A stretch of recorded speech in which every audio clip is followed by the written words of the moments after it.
Brazil. The name conjures images: color, heat, the scent of salt and sweat. People call it a non-stop party, a haven for the hedonist. But sin is a lazy word, a label for those who mistake vibrant life for a lack of morals. When you land, the energy is what gets you: a hum in the air, laughter from the gut, hands painting stories. This isn't a country that whispers. It shouts, it sings, it demands to be seen. The idea of Brazil as a sinner's paradise is a fantasy, a postcard for tourists. The real Brazil is far more interesting, a place of deep contradictions, heartbreakingly beautiful and brutally harsh, often in the same breath. Staggering wealth next to desperate poverty, profound faith beside uninhibited revelry. To understand Brazil, you have to throw away the postcard and get your hands dirty. Eat the street food, drink the cheap beer, listen to the stories. Is Brazil sinful? That misses the point. Brazil is alive, a raw, unfiltered human experience. It doesn't apologize for what it is. It's a country that's been through hell and still knows how to dance. It can chew you up and spit you out, but it will also show you unforgettable joy and resilience. The real story isn't about sin, it's about survival, and about the relentless, beautiful, chaotic pursuit of life itself. Welcome to Brazil.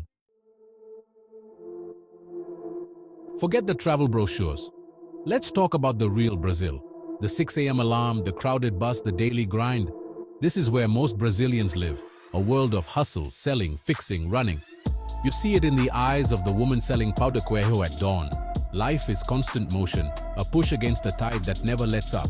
I met Marco in Sao Paulo, 2 jobs, 4 hours of sleep, saving for his daughter's school. His story is the story of millions. This is the engine room of Brazil. The unseen back-breaking work that keeps the country running. The daily ritual, a shot of cafezinho, a communal lunch of rice, beans and meat. Rich or poor, everyone stops for lunch. A sacred hour to refuel and connect. Construction workers and office workers, side by side, sharing a meal. In these moments, you see the fabric of society. It's not about the party, but the shared struggle and small victories. The joy in Brazil isn't born from ease. It's forged in hardship. It's a conscious choice to play music after a brutal week, to kick a ball in a dusty lot. It's defiance. Life is hard, but it will not break me. Tonight, I will dance. That's the real Brazil. Not a postcard, but a living, breathing story of resilience. And that's worth celebrating. When you think of Brazil, you think of Rio de Janeiro. It's absurdly beautiful.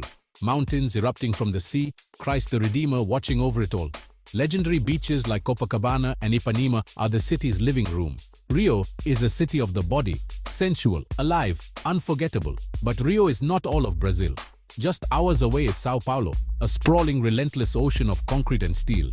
Sao Paulo is the New York of the Southern Hemisphere, but bigger, busier, hungrier.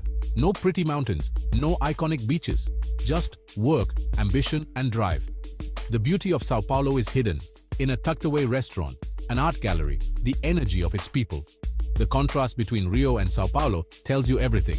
Rio is the heart, passion, music, beauty. Sao Paulo is the brain, commerce, complexity, ambition. Rio seduces, Sao Paulo challenges.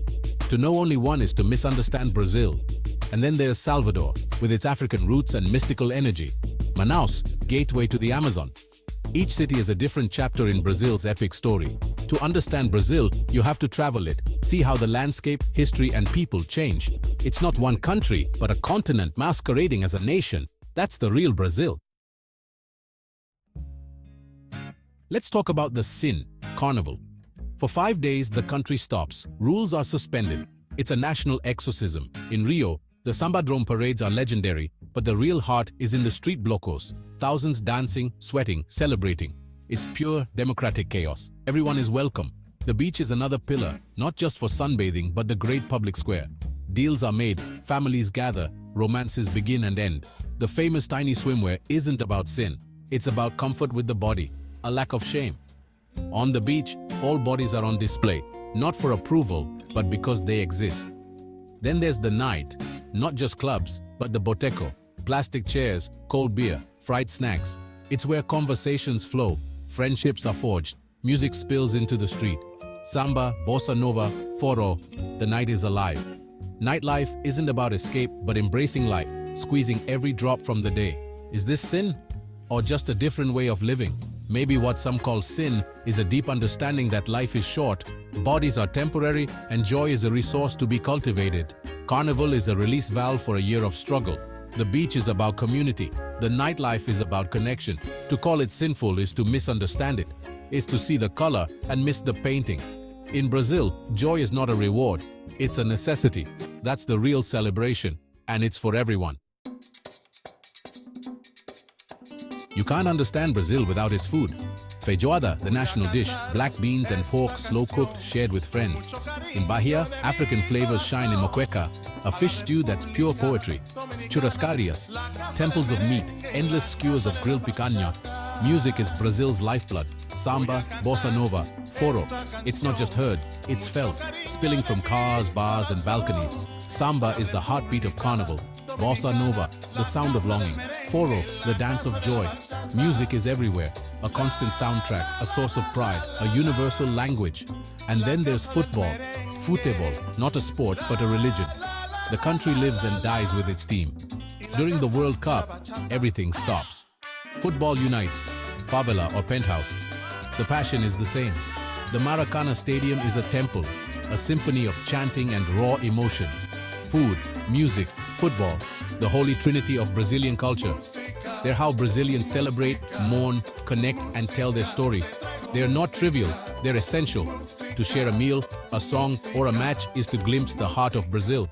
That's where you find the real country.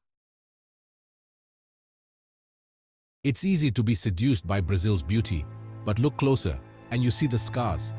Brutal inequality, luxury apartments overlook favelas where people lack basics.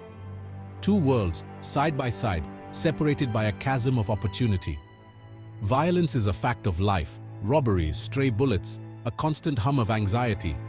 The favelas, often controlled by gangs, are caught in cycles of violence. The police are feared as much as the criminals. Corruption is a cancer. Billions lost to bribes, faith in leaders eroded. People feel powerless, watching the country's wealth squandered. Frustration and anger bubble beneath the surface of that famous joy. These are not small problems, they're huge, systemic, and ever-present.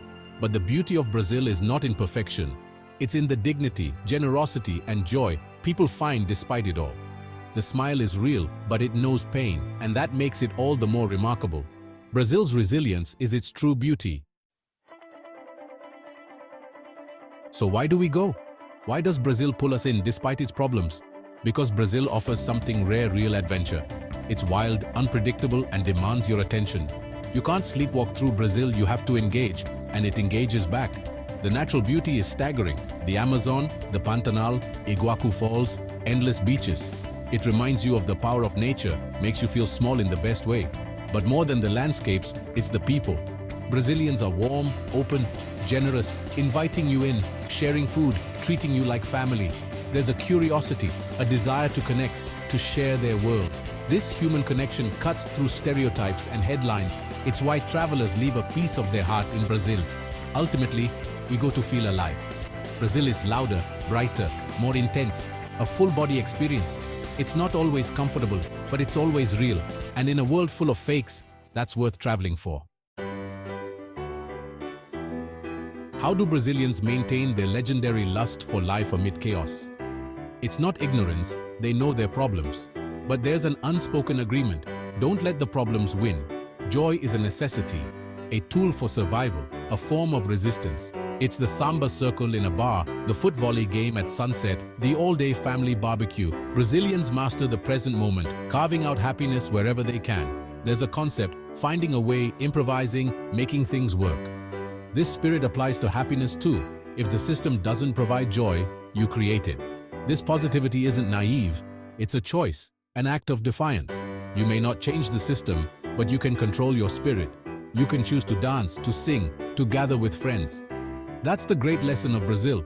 It's not about ignoring darkness, but lighting a candle in it. Celebrating life is the ultimate victory. And that's what makes Brazil extraordinary. So, is Brazil the most sinful country? The question seems absurd. Brazil is not a sinner, it's a survivor, a poet, a fighter. It's a mother who works 3 jobs and still dances at her daughter's wedding. A musician playing his heart out for coins. A country that chooses hope over cynicism. The truth isn't in headlines or glossy magazines, it's in the spaces in between.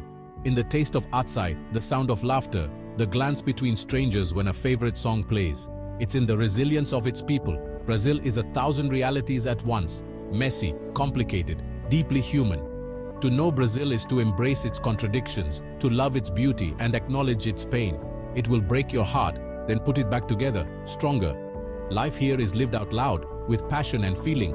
Brazil gets under your skin and stays with you. Forget sinful, try resilient, vibrant, complex, soulful, alive. Brazil is a story still being written, and it's one worth living.